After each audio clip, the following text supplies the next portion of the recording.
Baik, Assalamualaikum warahmatullahi wabarakatuh. Selamat siang teman-teman semuanya. Perkenalkan, nama saya Muhammad Kemal Pasya dengan NPM 37. Di sini saya akan melakukan suatu identifikasi terhadap jantung ayam, di mana untuk jantung ayam ini sendiri memiliki struktur yang serupa dengan jantung manusia. Jadi diharapkan dengan kita sudah mengetahui struktur-struktur yang ada di jantung ayam, kita dapat juga menginterpretasikannya nanti ke jantung manusia yang sebenarnya seperti apa. Baik, jadi pertama-tama bicara mengenai jantung. Jadi jantung merupakan suatu organ yang terdapat di dalam tubuh manusia, yang mana untuk fungsi utama dari jantung ini sendiri adalah untuk memompa darah, baik itu ke paru-paru maupun ke seluruh tubuh atau sistemik lewat pembuluh darah. Jadi untuk jantung pada manusia itu sendiri, dia terbagi atas dua bagian. Yang pertama adalah bagian base-nya. Jadi bagian base-nya adalah bagian di bagian atasnya sini, bagian ujung pangkal atasnya. Lalu yang kedua adalah bagian apex. Jadi bagian apex ini adalah bagian yang menonjol di bagian ujungnya ini. Dan untuk bagian apex pada tubuh manusia, dia menjorok lebih ke kiri. Lebih tepatnya lagi ke 2/3 bagian mid clavicularis. Nah, lalu untuk jantung ini sendiri di dalam tubuh manusia, dia terletak di suatu cavity atau ruangan yang namanya mediastinum. Jadi mediastinum ini dia merupakan suatu cavity yang letaknya di antara paru-paru kiri dan paru-paru kanan. Jadi untuk mediastinum ini sendiri dia terbagi menjadi 4, ada superior, inferior, posterior, dan anterior mediastinum. Jadi selanjutnya bicara mengenai jantung ini sendiri, kita akan membahas yang pertama adalah mengenai vaskularisasi dari jantung. Jadi vaskularisasi dari jantung yang pertama yaitu jantung dia mendapatkan oksigen, mendapatkan suplai darah. Yang pertama dia berasal dari coronary artery. Jadi coronary artery ini dia merupakan percabangan dari ascending aorta, di mana coronary artery dia nanti akan bercabang menjadi 2 arteri utama. Yang pertama adalah left coronary artery, yang kedua adalah right coronary artery. Untuk yang left coronary artery, dia nanti akan bercabang menjadi left circumflex artery, dan yang paling besar adalah yang bagian paling depan ini adalah left anterior intraventricular artery. Dia yang mengokupai sekitar 40% bagian arteri yang ada di jantung. Lalu selanjutnya adalah bagian yang tadi sudah left, yang selanjutnya adalah right coronal artery. Jadi untuk yang right coronal artery ini dia dibagi menjadi 2. Ada yang pertama bagian anteriornya yaitu right marginal artery, dan yang kedua bagian posteriornya adalah posterior intraventricular artery. Lalu bicara mengenai jantung, yang akan saya bahas di sini selanjutnya adalah lapisan pada jantung manusia. Jadi pada bagian paling luarnya terdapat perikardium. Jadi perikardium itu merupakan bagian selaput paling luar dari jantung manusia. Untuk perikardium ini sendiri dia dibagi menjadi 3 lapisan. Ada lapisan paling luarnya, dia disebut juga dengan fibrous pericardium, di mana fibrous pericardium ini dia tersusun atas dense irregular connective tissue, yang mana dia tebal, berfungsi untuk yang pertama dia adalah untuk mengengkor heart atau mengengkor jantung.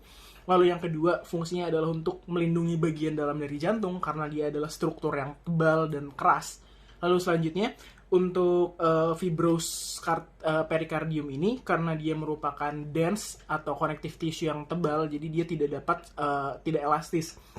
Jadi maksudnya di sini adalah dia untuk mengurangi kemungkinan jantung untuk terjadi overstretching.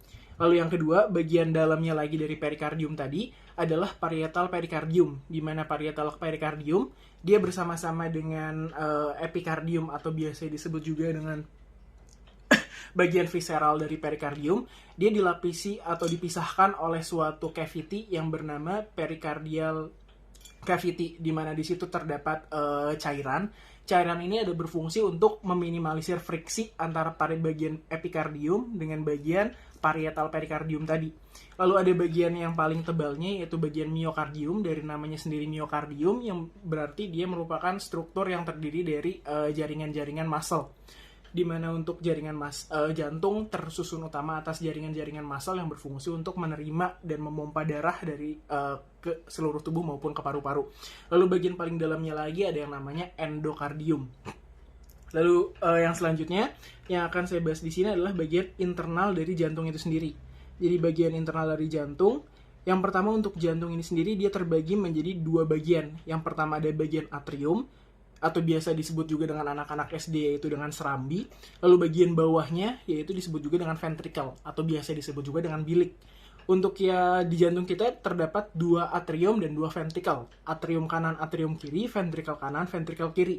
Untuk atrium kanan dan atrium ventricle kanan, dia memiliki fungsi yang sinergis. Untuk yang ventricle kiri dan atrium kiri, dia memiliki fungsi yang sinergis pula. Jadi yang pertama untuk atrium kanan terlebih dahulu.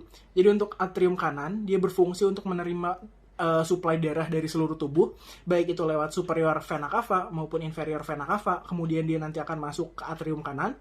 Dari atrium kanan, dia darahnya tadi akan dikirimkan ke ventricle kanan. Nah, untuk pengiriman atrium kanan ke ventricle kanan ini, dia dipisahkan oleh suatu katup yang disebut juga dengan tricuspidalis katup tricuspidalis. Nah, katup tricuspidalis ini, dia bagian ujung-ujung dari katupnya, dia ditempelkan oleh suatu struktur kolagen yang bernama chorda tendoniae. Untuk chorda tendoniae ini, dia nanti diatur kontraksinya oleh suatu muscle yang namanya papillary muscle yang dia terletaknya di bagian samping-samping ini. Fungsi utama dari chorda tendinae dan tadi papillary muscle adalah untuk tetap menjaga katup-katup tadi agar tetap kontraksi. Fungsinya adalah untuk mencegah aliran darah yang tadi sudah masuk dari atrium ke ventricle untuk balik ke atrium lagi. Jadi dia untuk mencegah terjadinya aliran balik.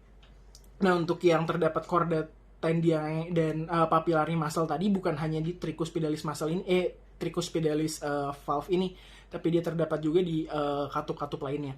Jadi balik lagi ke tadi, fungsinya dia adalah untuk mengirimkan darah dari yang tadi dari atrium ke ventricle kanan. Lalu dari ventricle kanan nanti darah akan dipompa dan nanti dia akan masuk lewat ke bagian lymphatic trunk,